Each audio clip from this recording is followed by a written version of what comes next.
Guy Raz, welcome to the show. Thank you for having me. It's great to be here. I'm excited. It's a big get for us. So thanks for making time. I want to talk about success, for lack of a better word.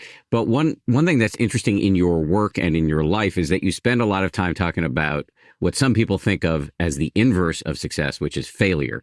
You get these big titans of industry on your show and you press them to talk about failure. And then I know failure has been a real theme in your discussions of your own career. So before I ask you a specific question, does that insight land for you? 1,000%.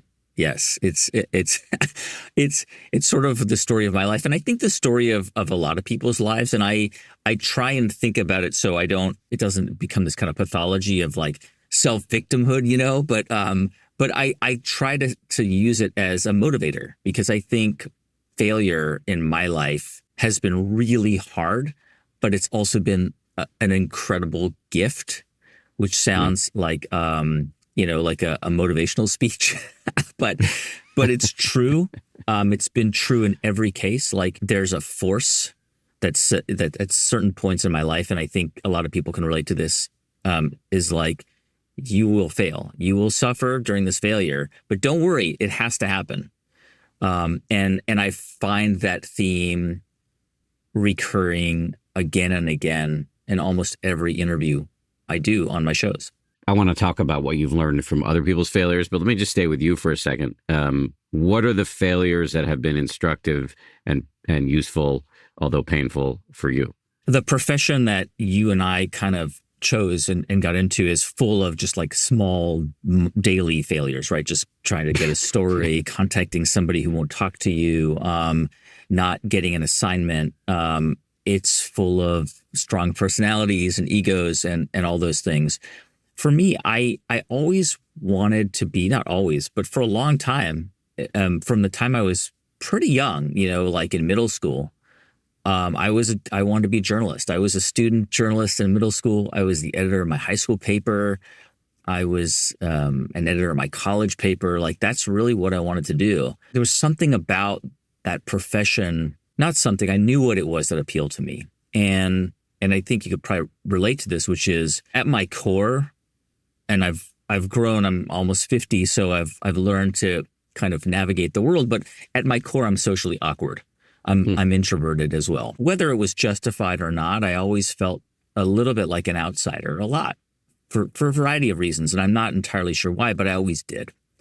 And being a reporter, to me, whether it was holding a notepad or a microphone, it was like this magic like tool that all of a sudden enabled me to not be, it was like Clark Kent going into a phone booth. Like he just put the cape on and then he could fly.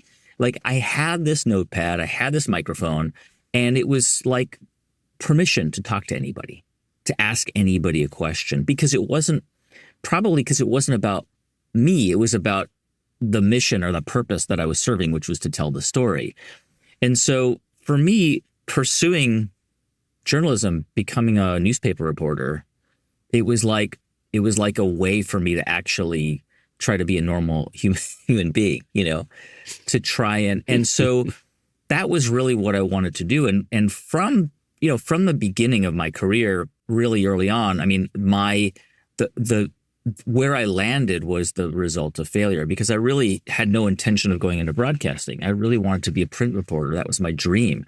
But, in 1997, that was a tough job to get. I mean, I applied to every single magazine and newspaper you can imagine, from the New York Times, the Washington Post, to the Boston Globe and the Dallas Morning News and the San Francisco Chronicle and the LA Times for internships, papers that are sort of barely around anymore today. The New Republic, The Nation magazine. I got one interview and it was with The Nation magazine, but I didn't get that internship. I didn't get any of those jobs. I had graduated college and I didn't get a single one. I just, it was rejection after rejection. And so I moved to in NPR too, by the way. I had applied to NPR to be an intern twice and didn't get it. And so I moved to Washington, D.C. when I was 21 and just started temp work. I went to a temp agency, and this was at a time where I described this to people in their 20s, and they're like, wait, what? That was a job? It was a job called data entry, where you actually typed things into a computer so that the files, the paper files, could be digitized, and humans would just type all day, right? And you got paid like $8 an hour, which in like 1997 was a lot of money. And I happened to move to Washington, D.C. to do that job because I had some friends from college there. And about 2 weeks after I arrived, I got a phone call from my dad, who received a phone call on his answering machine from somebody at a place called NPR, which he did not know what it was because I didn't grow up listening to NPR. My parents didn't know what it was. He said somebody from NPR left a message, and I scrambled. And long story short is they had an intern that they had selected for the fall of that year who dropped out because he got a paying job. And they basically went to HR, got a pile of resumes, and they just started going through them and calling them. And I called back right away, and they said, I'm in Washington, D.C. Can I come in for an interview? And that was it. I talk a lot about on how I built this. I talk a lot about luck, which I'm a big believer in. And that was it. I mean, I got an internship because I was there. I was a warm body, and I was the first one in, and I connected with the producer who was hiring. And that's why I went into broadcasting. I mean, that was the first kind of, not lesson I learned, but the first result of failure was that actually it was meant to happen. I was not meant to go work in those places because I landed in broadcasting and started at NPR as an intern in 1997. I want to come back to luck, but let me just stay with failure for a second. One of the things I've read about you and from you since I heard you were coming on, and I started preparing for this, and this really resonated with me as somebody who's spent a lot of time in broadcast journalism, is that you felt like you got passed over for a lot of big jobs within NPR as your career progressed. Am I reading you correctly when I say that? Yeah, for sure. And I think this is a really common experience for people in that profession. It's this weird, competitive, it can be cutthroat environment. NPR was a little bit different. I was at CNN for a couple of years. I had left NPR and had gone to CNN as a reporter, which was much more cutthroat. I mean, it was a completely different environment. I wasn't prepared for the world of television, but it was interesting. And I still remember that time with some fondness. But yeah, I mean, my dream was I wanted to be a foreign correspondent, and I got to do that. I got to spend almost 7 years overseas for NPR and then for CNN. And it was just an incredible experience. Well, I mean, there's no other way to describe it. I was able to cover 4 wars: Iraq and Afghanistan, the Balkans, Israel, Palestine. I went to places that I'd never go to as a traveler: Kosovo and Kashmir, Kazakhstan. I mean, all of these unusual places where I was able to really, see and experience things that I don't think I know I would never have been able to do if I wasn't there as a reporter and a journalist. And eventually, when I came back to the United States in 2007, I had left CNN in 2006, and I didn't have another opportunity. I didn't have another job there. They offered me a position to stay in the Middle East, and I needed to come back to the United States. I was married. My wife was starting her career as a lawyer.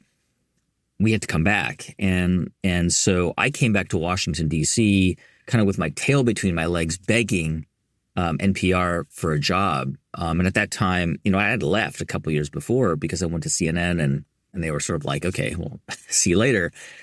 And they did give me a job, a temporary job, when I came back. And this was a really difficult period in my career because I had been overseas for 7 years at that point. I'd covered all these wars and filed hundreds of stories. I was on CNN. And the job I got when I returned to Washington, D.C. was to write web copy for the foreign desk at NPR. And it was a really humbling, and I use that word carefully because a lot of people use that word a lot. I'm humbled to receive this honor, and I'm humbled to receive this. And you're like, no, you're not humbled. Why are you humbled to receive the honor? Just own it. But it was humbling and I don't want to say humiliating, but a little bit. It was hard because I was coming back into the building in 2007.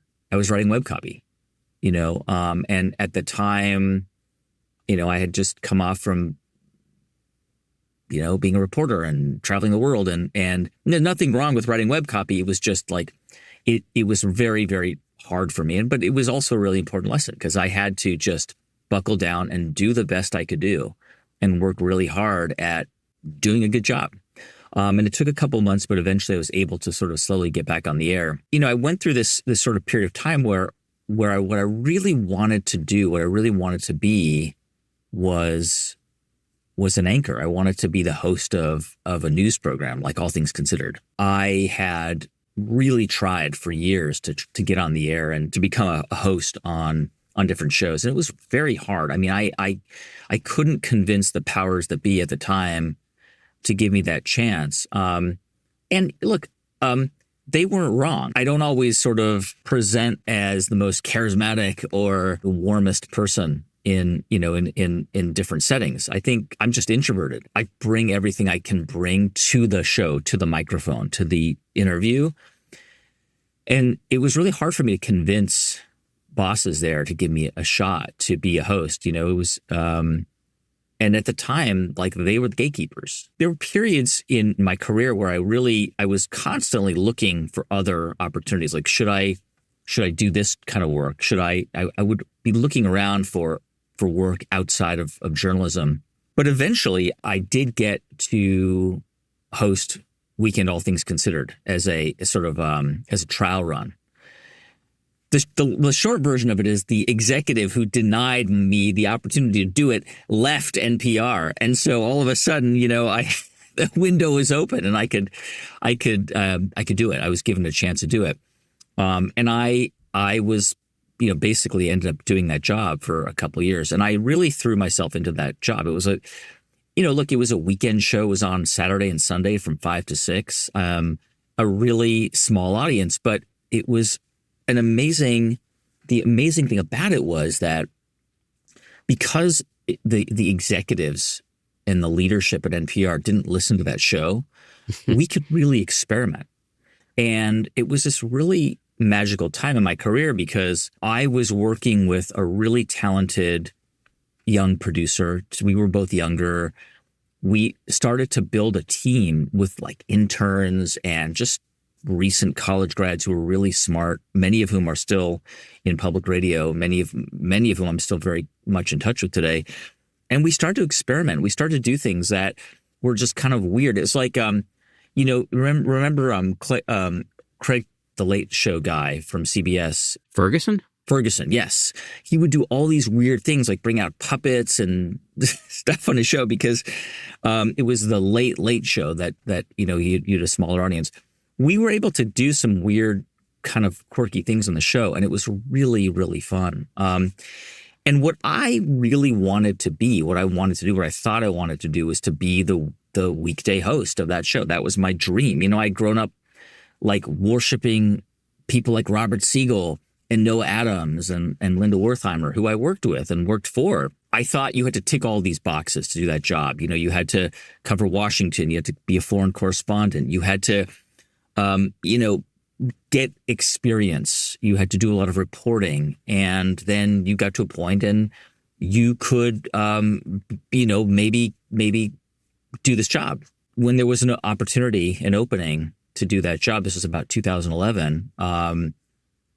This was my moment. I'd waited for this moment my whole career. And I thought this was it. This is going to be the thing I'm going to do for the rest of my life. And I didn't get it.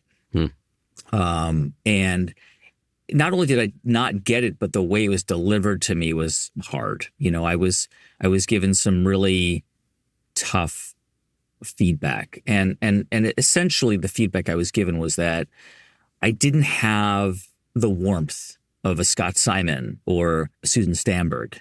I didn't have that kind of ability to connect with people. And I didn't believe that. I didn't agree with that. It was very hurtful to me. But it was also, again, would prove to be this incredible gift because that decision basically coupled with my just overall feeling like I was not that interested in news as much, kind of prompted me to look outside. You'll remember this. I mean, around 2011 already, I mean, it was way less polarized than it is today. The country was way less polarized, but there already was a lot of polarization. It was the Obama era. There was a lot of anger from different parts of the country. There was the Occupy movement. There was a Tea Party movement. There was this, and I was already feeling like the feedback I would get from listeners occasionally was starting to get a little bit angry. And I wasn't that interested in it. I didn't feel like telling the news or reporting on the news was necessarily moving the needle. I didn't feel like I was having the impact that I wanted to have when I first got into the profession, because I think a lot of people in this profession who go into journalism go into it because they want to maybe make the world a better place or see if they can tell stories that give people a better sense of how other people live or perspective on how other people think.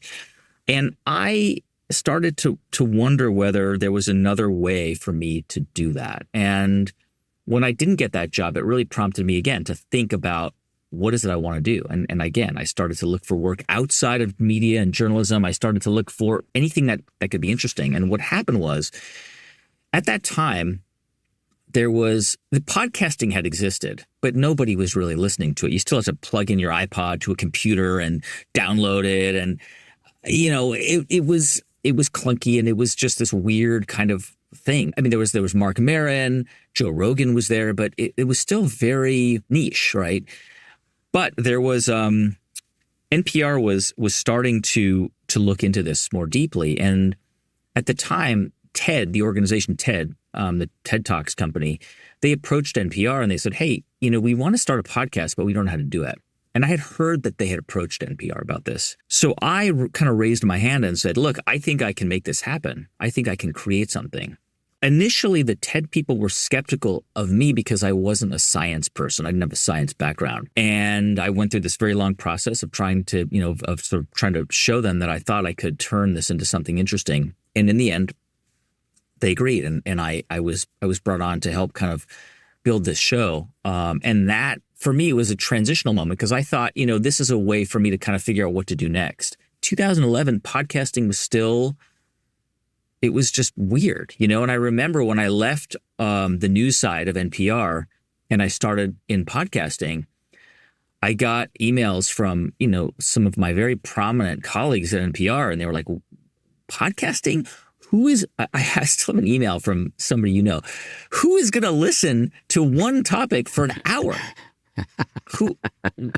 How do you keep talking about something for an hour?" And I did not disagree. I wasn't going into that world thinking, "Oh, I'm going to show them." I was going into it thinking, well, we'll see how long this lasts, because, even though I was hosting Weekend All Things Considered, it still had an audience of 3 million people. It's because broadcast terrestrial radio. So, there are still people driving their cars. At the time, it still had a large audience. Today, the radio audiences have plummeted, but at the time it was still significant.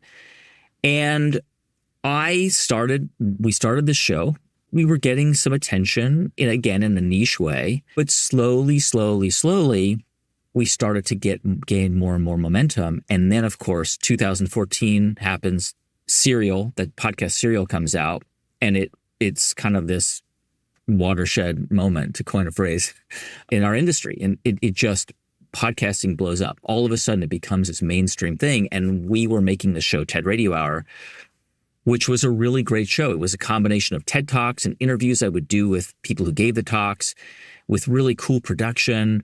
I had, worked with the same team that many of the people who worked with me on Weekend All Things Considered came with me to that show, and that was it. I mean, that's how my sort of entree into the world of podcasting began. It began as a failure again. Like, I didn't get this thing that I thought I wanted to do, that I wanted to be, that I thought I would do this for the rest of my life.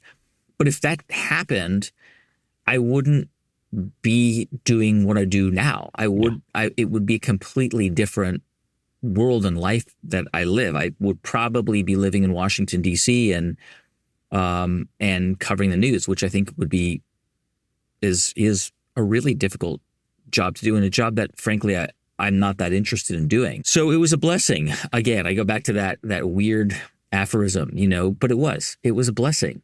And I recognize it now, as hard as it was at the time. I mean, I was depressed and miserable and felt like a failure, and it was meant to be. God, I mean, there are so many similarities between our stories. I mean, I was in TV at ABC News, and I worked the weekends. Never quite cracked into the weekday. I did get a job as the anchor of Nightline, which was which was a weekday show, but not really one. It wasn't Good Morning America or the evening news, which is what I had been gunning for my whole career. Because that's what we're conditioned to. Yes. Right? You get there as a young person, and you're like, you saw Peter Jennings, right? Was he there when you started? Yeah, he was. He was my mentor. And he's the guy. And like you think that's, and your parents were probably so proud of you. Like my parents were so proud of you. They didn't know what NPR was, but then they started hearing me on the radio, and their friends would say, your son's on the radio. And they were so proud. And, my parents are not intellectuals. They're very smart, but they're not NPR public radio people. And so for me, it was like, God, I'm going to get to this place. Right. And because we think that's the thing that you should be going after. So what's the lesson for somebody listening about failure? How should we view and respond to failure? It's really hard because I can't say that I respond well to it when it happens. I do my best to meditate as consistently as possible. I'm not as consistent as I should be, and certainly not as you. But by the way, I will say, when I do consistently meditate and do things like breath work, my brain is just better. It's more resilient. It responds to these things in a better way. But I hate failure. There's that famous Tom Brady line. He's like, I hate losing more than I love winning. And there's something about that line that I understand. I mean, there's this kind of instinctive feeling that a lot of us have, I think a lot of people share, which is failure or losing is really, really hard. And it's scary. And in business, it can be catastrophic. What I have tried to learn over the years, and to as I've gotten more experienced with failure, and as I have as I've seen what has happened in the aftermath of it, I really do try and think about it as something that's supposed to happen. I know, and I don't talk about this because it's just so private. And in the world that I kind of live in, which is, the Bay Area, and I don't talk about religion, but I do believe in God, and again, I'll just stop there because I know it makes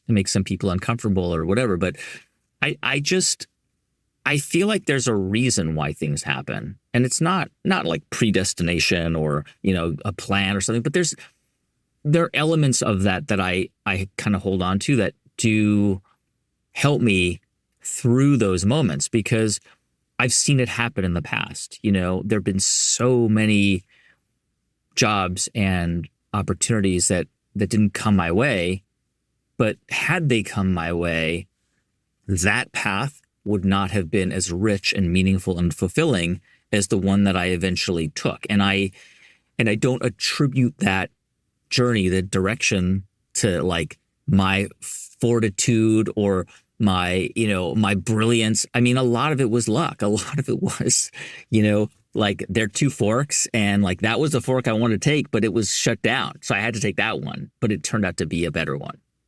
So I try to think about it in those terms, and it becomes easier as you get older for obvious reasons, because, you see each failure as a building block in growth. And you start to realize, and I think meditation and things like meditation and even yoga have helped me think about the concept of a journey rather than a destination, which I love, because there is no end point. It's not like, you plant a flag and you're like, aha, look at me. I'm hosting how I built this, and I've created a successful business, and it's all over. Like, and it doesn't work that way. It doesn't work that way with business. It doesn't work that way with any of the founders that I've even, people who have made $1 billion. Like, they're not like Scrooge McDuck sitting in their their vault, like throwing their money up. They're still trying to figure out how to stay active, how to do something interesting, how to engage, how to be a part of the world.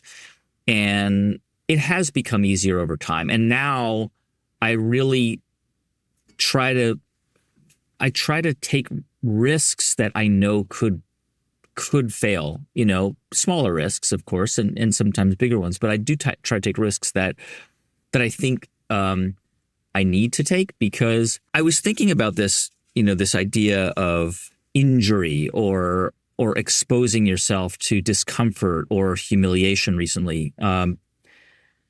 I'm very good at exercising every day. I work out every morning, and I work out very, very in a very similar way. I do very similar routines. And one of the things that I've done over the last 5 years, as I've gotten closer to 50, is I work out with light weights, but I do very slow repetitions. So instead of just like pump weight up and down, which the older you get, the more likely you'll get injured doing that, I go very slowly, like really painfully slowly up and painfully slowly down with light weights. And after 6 or 7 repetitions, it gets extremely hard, even with 15 or 20 pounds, because you're putting so much tension on your body. But those little tears, you have to create those little tears in order to stay healthy and fit. And it's a little bit, it's a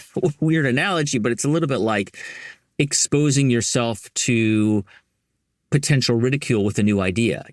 When I interview founders of businesses or companies, they are always putting themselves out on the line because they're coming up with an idea. Most of the time people say, well, if this is such a great idea, why didn't somebody come up with it before? And then they sort of go through a long period where it's not working. And they're really kind of embarrassed about it. But eventually, on the show, and it eventually works out. And you can pick almost any episode of How I Built This to hear a version of that story.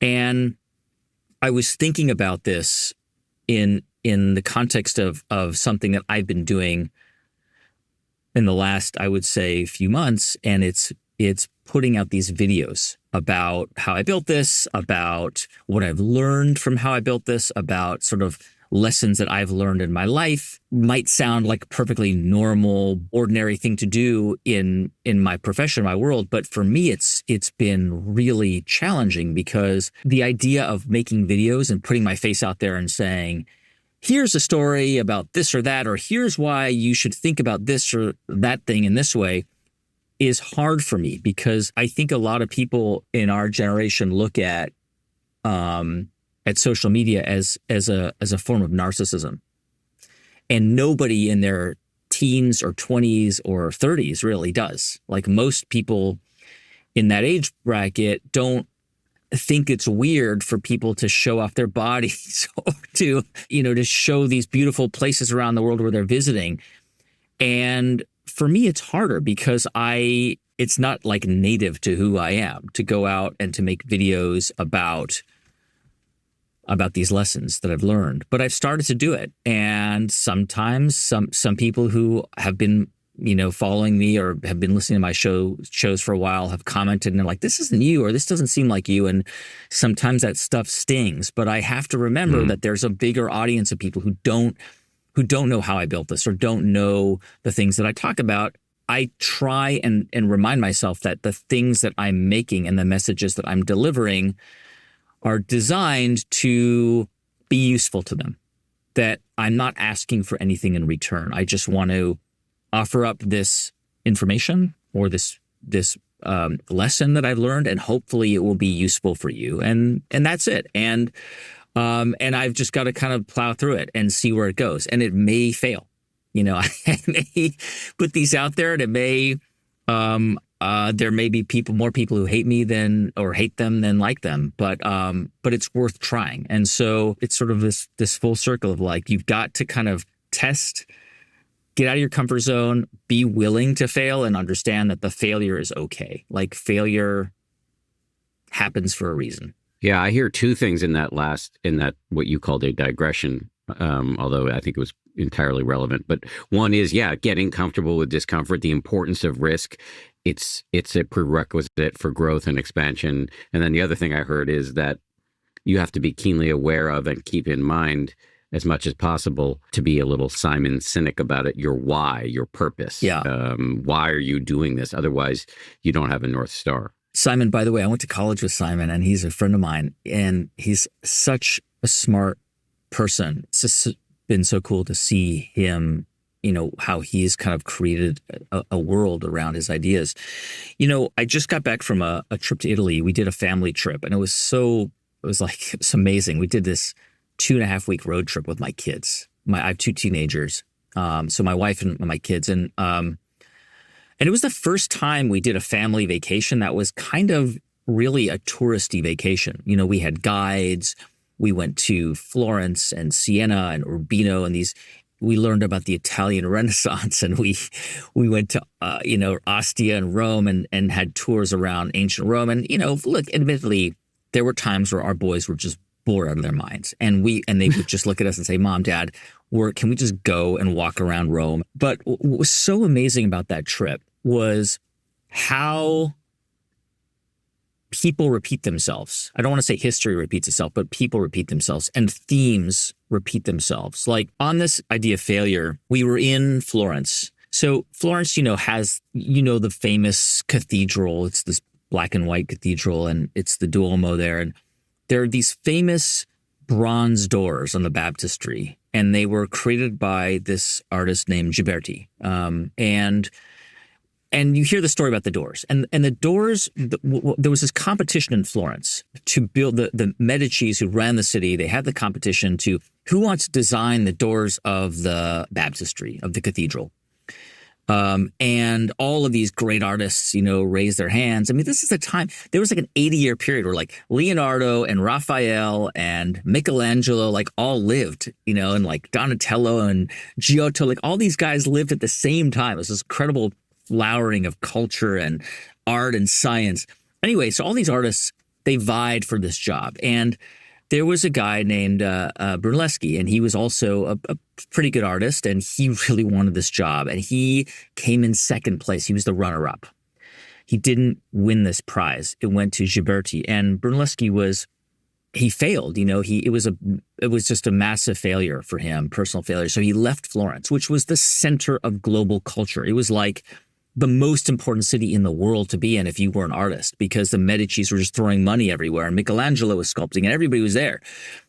This guy, Brunelleschi, goes to Rome, and he kind of, just to see if there was other things for him to do there. And Rome was it wasn't that interesting. There wasn't much going on.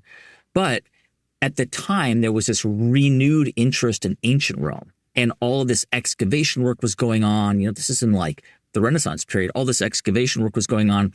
All of a sudden, this guy, Brunelleschi, is looking at the Colosseum and studying the arches. He goes to the Pantheon, and he's learning about this incredible Roman engineering, this art that was lost for almost 1,000 years. He learns about how Romans used cranes and other equipment to build buildings. And after about 15 years of doing this, he eventually gets working on the Vatican. And his reputation starts to grow. Back in Florence, they're like, wait, what's going on? Why did this guy leave Florence? So about, 10, 15 years later, they beg him to come back to Florence to work on the cathedral, to build the dome. And he ends up building the dome of the cathedral, which is a masterpiece. And today, everybody remembers Brunelleschi. Ghiberti's also remembered, but Brunelleschi is the guy that everybody remembers. And in order for him to be the guy who builds this beautiful, complex dome that was it's unbelievable to think that they built this 500-600 years ago with no modern equipment. He's the guy that everybody remembers. But in order to be that person, he had to have that failure, 15, 20 years earlier. He had to kind of go into exile to Rome. Yeah. He had to do that because had he not done that, he wouldn't have learned about how the Romans engineered all these things, and he wouldn't have gained that knowledge and wisdom that enabled him to then become this great architect. And I don't know, it was so inspiring to hear that story, because you hear that over and over again. Like even Michelangelo, probably the greatest, painter in human history. Like he was asked to paint the Sistine Chapel ceiling, and he was so crushed because Raphael got to paint the side walls. Raphael was his great rival. And, and he's thinking, that guy got to do the side walls. I got to do the ceiling. That's his masterpiece. That's why people go to Rome. They go to Rome to see the Sistine Chapel ceiling. No one's looking at Raphael. They're beautiful. The paintings that Raphael did, but Most people are just looking up, and for Michelangelo, this was like this personal, like crushing, you know, kind of second helpings that he got. But you just never know. You never know why things happen the way they happen. Meditation is not just a quick fix. It is a practice to change all parts of your life, and you don't have to be perfect. You just have to show up. Happier Meditation app meets you where you are so you can realize more than you thought possible with a flexible approach that grows with you and wisdom from some of the world's most insightful teachers. Happier helps you get more out of meditation so you can give more to every part of your life. Go to happierapp.com and start meditating in a way that truly fits you. That kind of brings me back to this notion of luck. And also, I think when we're talking about luck, we should also talk about, and this is a loaded word that I always wince when I hear it or say it, but let's just say privilege too, because I think for the two of us, we both had a lot of quote unquote failure in our careers. This is probably true for these ancient artists and sculptors and architects too. But we had nets. We both went to fancy colleges and male in a culture where that's an advantage, et cetera, et cetera. So yeah, just free associate for me, if you will, on this notion of luck and how it intertwines with privilege as we all think about like how to succeed. It's a really hard and complicated idea because, for a variety of reasons, the word has become loaded in our culture in the last few years for various reasons. Probably for me to kind of break it down, there's a lot of validity to this idea that, there are people who have privileges that are unearned, right? That just happen because of the way they're born. Like Prince Harry was born Prince Harry. Like he was born a prince. Like there was no way around it. He couldn't aspire to be that or to do that job. That's a reality. Where I find nuance around that idea and that word is when it comes to other experiences of life. I have interviewed people who, like Paul English is a good example. He's the founder of Kayak, and he's a multi-billionaire. Okay.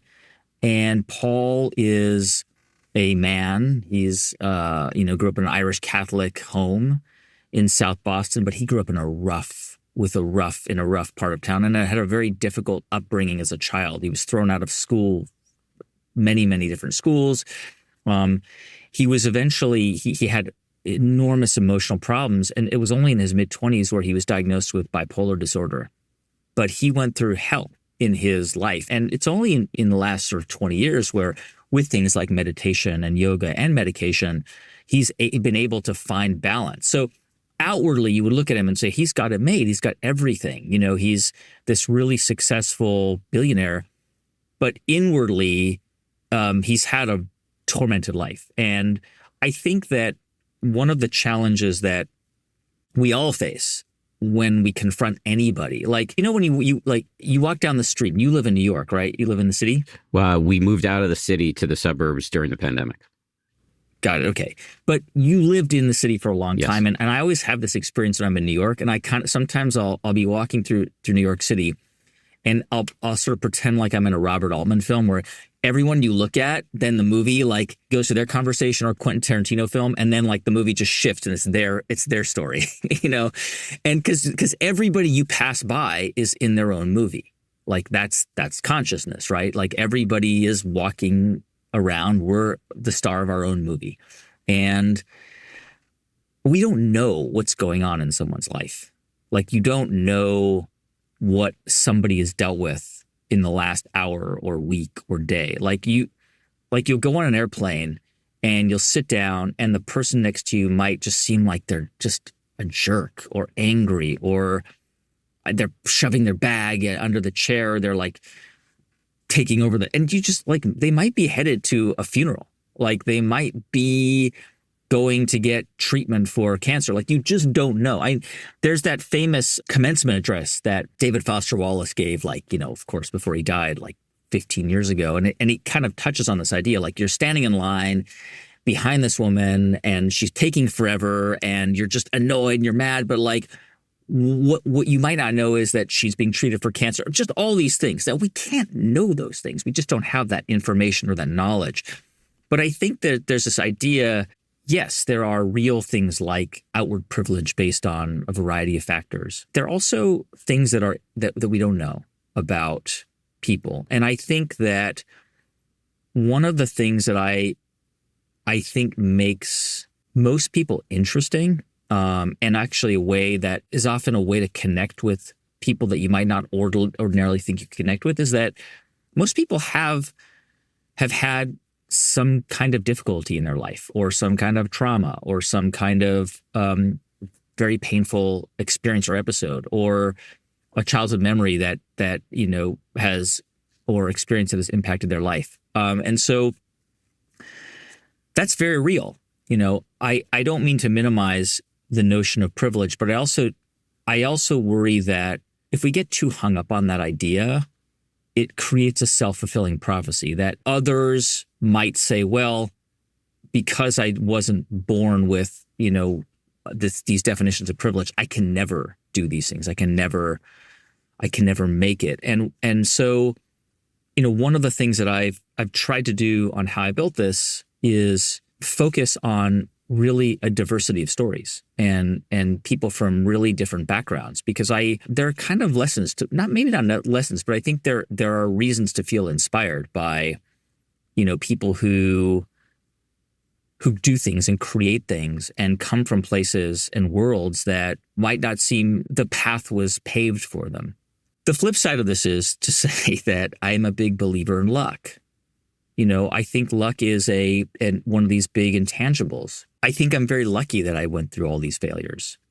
The luckiest thing that happened to me in my life was meeting the person who's my wife. I met her at a barbecue in Washington, D.C. in 2000, the year 2000. She was a law student. I saw her there. We didn't talk. I then figured out a way to see her at another party the next day, and I did talk to her. It was a month before I left to be the NPR Berlin correspondent.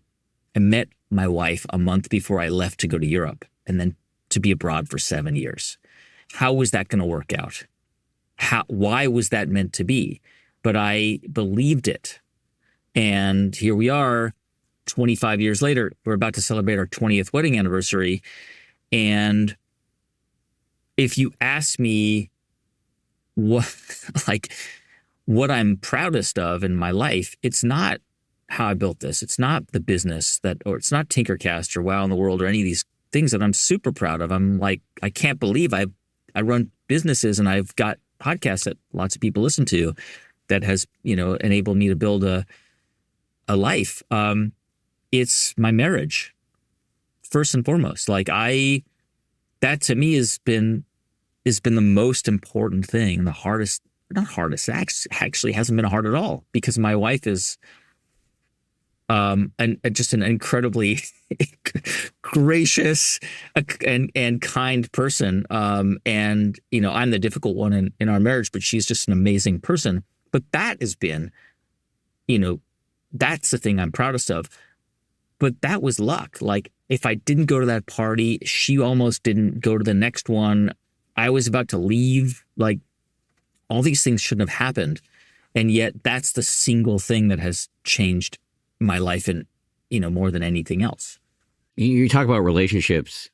Among all of these titans of industry who you've interviewed, how important for those folks is the quality of their relationships? Do they tend to let the relationships wither because they're monomaniacally focused on work, or are they drawing up on relationships as a source of strength? It depends, of course. It's different with every story. And there's certainly examples from the show where, marriages fell apart because one of the founders was, for understandable reasons, really focused on building the business. We had an episode about a brand called Parachute Home, which makes linens and, has beautiful sort of furniture and homewares. And the founder, Ariel Kay, her marriage kind of unraveled, while she was building that business. And she had, little kids that of course, her ex-husband was also involved in raising the kids, but she was the primary caregiver and building this business with investors. And it was a lot, but we've also had examples of businesses that have been started and sustained by couples. I mean, the one of the best examples is Cliff Bar. I mean, Cliff Bar was turned into a multi-billion-dollar business with two married co-founders, and Gary and Kit Erickson. And they are retired now. I just recently saw them, and they are one of the most incredibly happy, strong couples I know. I mean, they're pushing 40 years of marriage, and they have an incredible relationship. And I think, and I said this to Gary, and I think it's very true, which is that is really, you could argue that's your greatest success, not the business, but building a sustainable partnership with one person. It's hard to do. In a lot of cases, the business does get in the way, but there are also examples where it doesn't, where, the founders really do figure out how to make it work, how to integrate their family into their work life. And I think that's much more common now. And you probably, you have two kids? Just one, a boy. Just one. And how old is he? He's 9. He's 9. Yeah, it's a great age. I have 13 and 15. You probably don't like delineate between work and not work. It's not like, people might say to you, "Oh, Dan, what are your hours?" Right? Like, what are the hours you work? And you're like, "I'm always working," but it's because what you do is integrated into your life. Yes. Like, you might be having dinner and have an idea or a thought, and you might be talking to your wife and your son, but you also write something down. Or you might be on vacation and you see something that sparks an idea. And it's not like, it's not like work and family time have to always be totally separated. I think if they're also integrated, that can work as well. And that's sort of the way I live my life. Like, I will, sometimes if I go and do a live show, I'll, my family can come, they'll come, we'll just hang out. We'll go to Chicago for the weekend and do something fun, and I'll do the live show, and we'll, stuff like that. So I think there are ways that many founders have figured out how to kind of balance the personal side with the business side. What conclusions have you drawn after having done all of these interviews and running your own companies about how hard one should work? I ask this because I'm personally curious, but also there seem to be some generational differences on this that I think are very interesting. And I try to approach not from the standpoint of a grumpy old man who's saying, well, these kids don't take work seriously, but more like, I wonder if these kids are onto something when they, stress, a stronger delineation between work and the rest of life. It's a personal decision, right? And I hope it's okay if I know you're the interviewer here, but if I can ask you a question, sure. Which is, because I read your book when it came out, and I remember when that book came out, and it was so, not only did I love it because it was funny, and it was very, very funny and really well written, and I learned a lot, but also I remember reading that book and thinking, this is a journalist who's an entrepreneur, like somebody who's actually, and there were very few models of that. There was like David Pogue had done some stuff, and there was this guy at ABC, Dan Abram, I don't know. Dan Abrams. He also did some stuff, and he created businesses. Yeah. So there were like a few models of that, but most people in our profession were like stuck. We like had the handcuffs on, and like we were like, well, what else could I do? I don't know how to run a business. Like, most people go into journalism and they think, well, I don't know how to run a business. And the reality is most of them could, because there are so many things you learn as a journalist. You have to be nimble. You learn a bunch of different skills. You have to come up with a story on deadline and figure out how to get there quickly. Like, you have to solve a lot of problems. So there are a lot of things that you intuitively learn as a reporter or journalist that actually can work in running a business. But I remember reading that book and thinking, this is another person who's going to make that transition, who's like, and I was looking at those models because I knew that I didn't want to be sort of part of I don't want to work for I don't want to work for a company. I want to work for myself. I didn't want to rely on the beneficence of a media organization or any organization to determine my fate. To say one day, well, we've got 100 layoffs and, or whatever it might be. I didn't want to be in a position where one day I'd wake up and be like, I am screwed if I lose this job. That was a direction that was sort of a decision I took more than 10 years ago to create my own business. And again, like looking at like your book and then, and other people who were doing things like that. And I eventually wrote my own book and then, created my company. I sort of tread lightly here, carefully here, because for me, work is, I love what I do. I'm very lucky.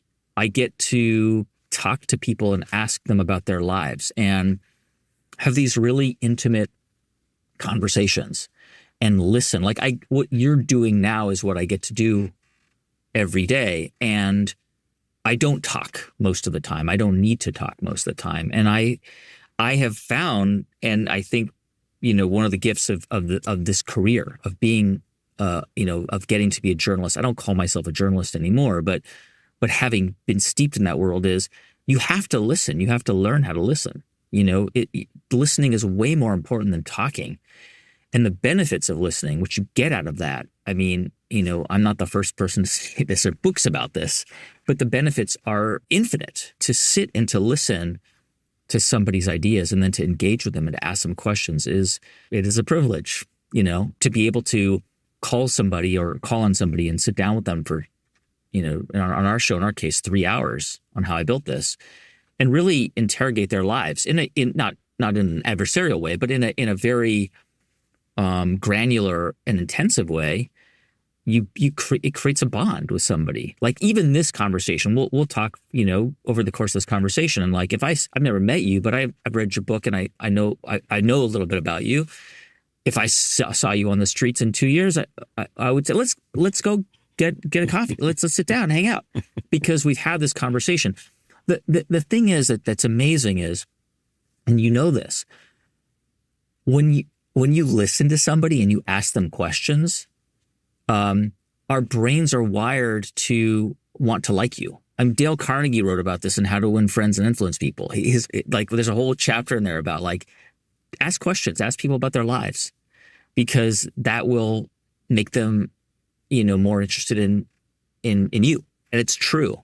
I develop these bonds with people because that's just what happens when you're asking somebody about to share these intimate details of their lives. And I think you can apply that you don't have to be a journalist or a reporter or host a podcast to do that. Like you can apply that to an encounter at a dinner party or at a party, and when I do go to parties, and I still feel awkward in social situations, even though I've gotten a little better at it, my default is to just ask people a lot of questions. And the challenge now is that usually people say, are you interviewing me? Are you doing your podcast thing with me? But it really is a way to build a connection with somebody. And so I don't put a limit on what on work. I went to Italy and I write a newsletter every week, and I was still writing that and still taking down notes for ideas and still talking to the teams that I work with, because it's just integrated into my life. So, but I think everybody has to make their own decision. I don't think there's anything wrong with saying, I don't answer emails after 6 and I don't answer emails on the weekends. That's also very healthy. But it all depends on how you structure it in your own life. And so for me, it's everywhere and nowhere all at the same time. There's so many similarities. Well, first of all, that anytime I ask people questions, which I think is a great way to make relationships, I often get, were you interviewing me? I mean, that happens to me all the time. So just a plus one on that. Yeah. But back to the work-life balance piece of it, I'm in the exact same situation. I love what I do so much. And so I'm always thinking about it and in some sense always working. And also while I'm working, I'm also living my life and doing what I want to do. And so it's a very blurry line. I think where it gets complicated, there are two places for me, at least. One is, to what extent am I motivated by fear or anxiety or taking on too much as a consequence of that? And then the other piece of it is, what am I expecting from my teams? Because for them, all I can expect from them is to do the best at the job that we've agreed upon that they're supposed to do, not that it should be as all-encompassing for them as it is for me. And so I don't want to send them the signal that since I'm working all the time, they should be too. And I think that communicating that is critical. There's something that you just said that is so important and that triggered this thought in my head, which is around this idea of scale versus sustainability, right? And so in the world of how I built this, so many of the conversations are about scale. Like I started this farmer's market stand and then I scaled it into Tate's Cookies and sold it for $500 million to Mondelez, or, I mean, that's not the story Kathleen King told, but that's basically the story. Or, Starbucks was 6 like coffee shops that didn't actually brew coffee, but just sold beans. And today it's the second largest quick service restaurant in the world, right? It's scale. You start, you get investors and they want you to turn to $1 billion company. The thing is that scale isn't always the answer. And scale isn't always a sustainable answer. And it's not always a healthy answer. We did an episode of the show a couple months ago, and it was with Dominique Ansel. And you'll know who he is because you lived in New York and his famous bakery, the Dominique Ansel Bakery. And this is the guy who invented the cronut. Okay. And basically the backstory is he was an amazing pastry chef. He had worked at, for Daniel Boulud in New York. And then he struck out on his own. He opened a single bakery. And one day he came up with this thing called the cronut. And he just started serving it. And then within days, and this is in the late 2000s, lines started to form in front of the bakery until they were like 2 or 3 blocks long. I mean, within weeks, like camera crews were in front of this bakery watching people wait in line. I still don't understand why people wait in line for anything. Like there's virtually nothing worth waiting in line for 2 hours for. Have you ever had a cronut? Yeah, they're great. It's fucking delicious. They're amazing. Yeah, They're I amazing. would wait. But 2 hours, you wouldn't wait for 2 hours. You would just say, you know what? I'm going to wait until this dies down. I'll come back in 6 months. And almost immediately after this happens, he is approached by every investor and person under the sun clutching cash and saying, dude, you've got to open a factory and just start making cronuts, and every supermarket should be selling cronuts and cronuts here and cronuts there. Just like license your name. And then others were saying you got to build bakeries all over the world, and he started to do that. He built like 3 more bakeries in New York. He built one in L.A. He built a few in Hong Kong, in Japan, in Las Vegas. He started to expand. That was the playbook. You expand, and all of a sudden he woke up one day and he was like, I had, over 1,000 employees. I didn't feel connected to what I was doing. The work wasn't satisfying. I wasn't seeing my family. There were all kinds of things that were happening. And he was kind of given the gift, I say gift in air quotes, of the pandemic, because the pandemic really had an impact on the businesses and forced him to shut down many of the bakeries. But when they came out of it, what he realized was he didn't want to do any of that.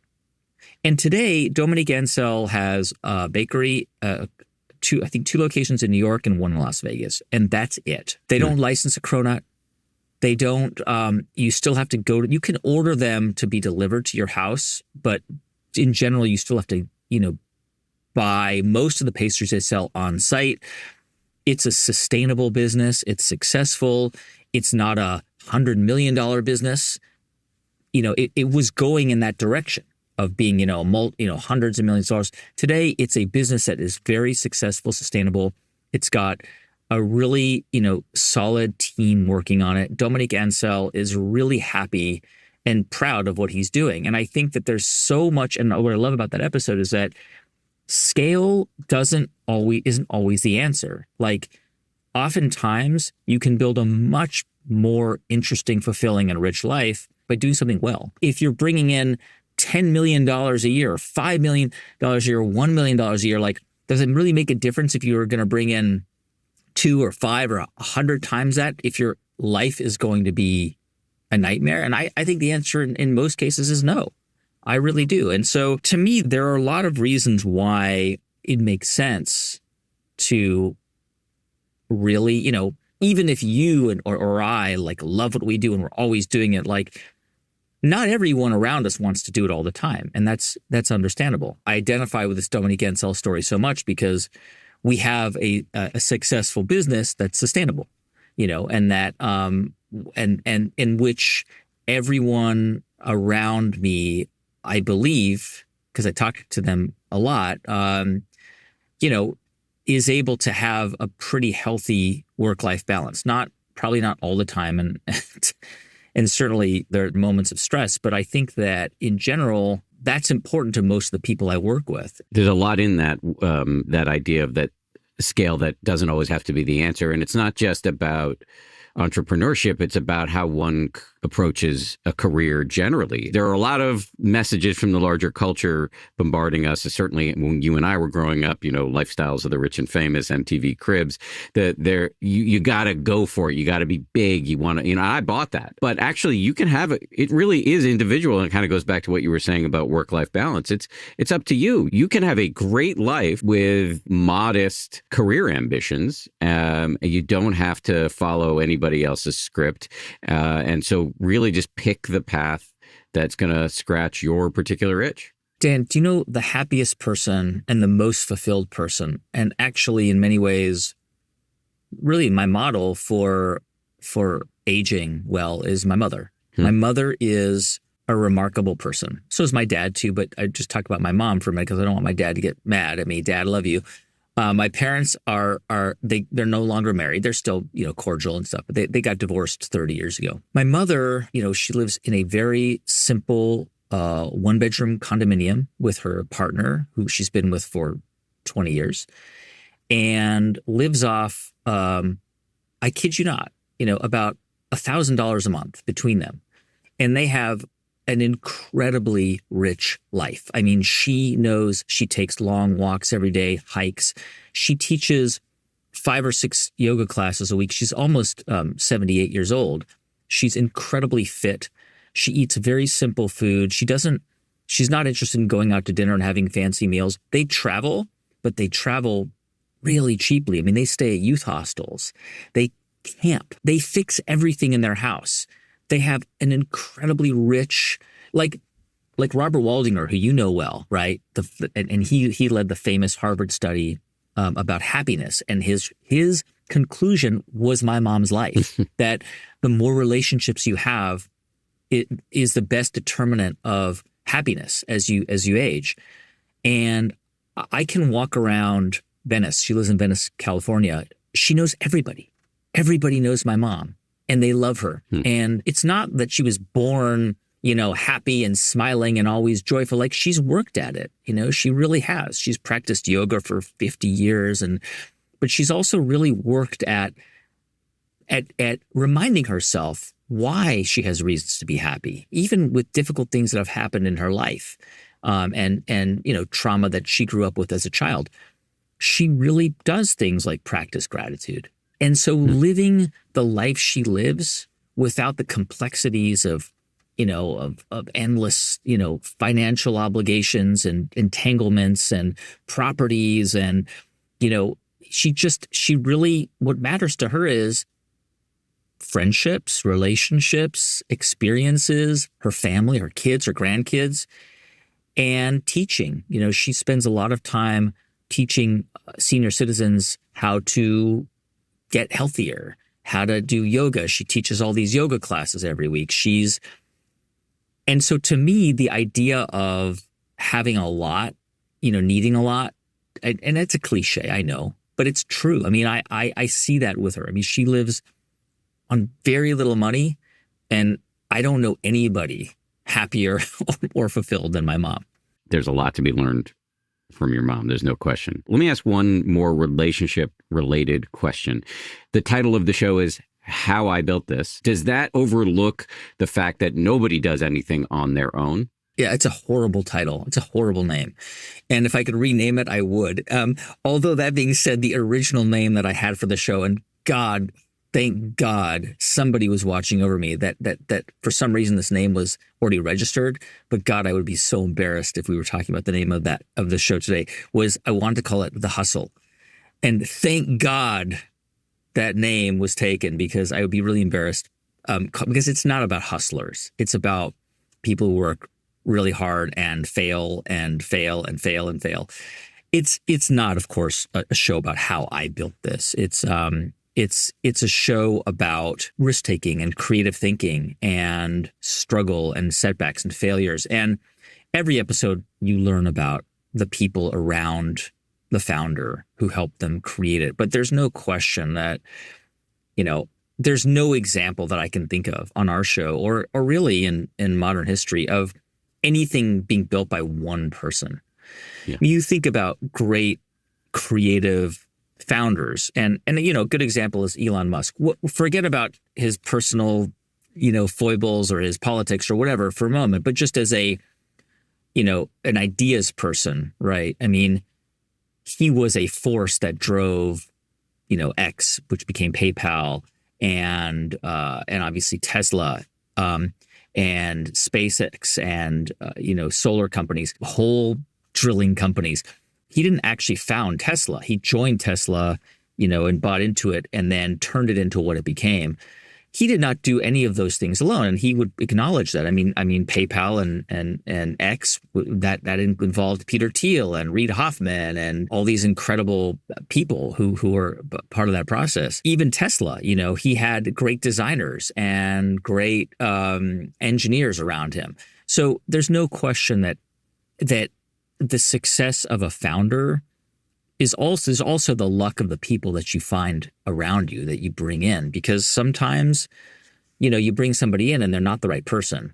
So I acknowledge that the name How I Built This is not exactly or entirely accurate. It's not an accurate reflection of what the show is about. But as you know, in our business, sometimes we use shortcuts to just make a punchier point. So would I rename it if I could? Probably. But at this point, we have the name and everybody knows it, and we do our best to mitigate that in the storytelling. I don't think it's a terrible name at all. Guy, it's so cool to talk to you. You do such great work, so it's really cool to have you on this show.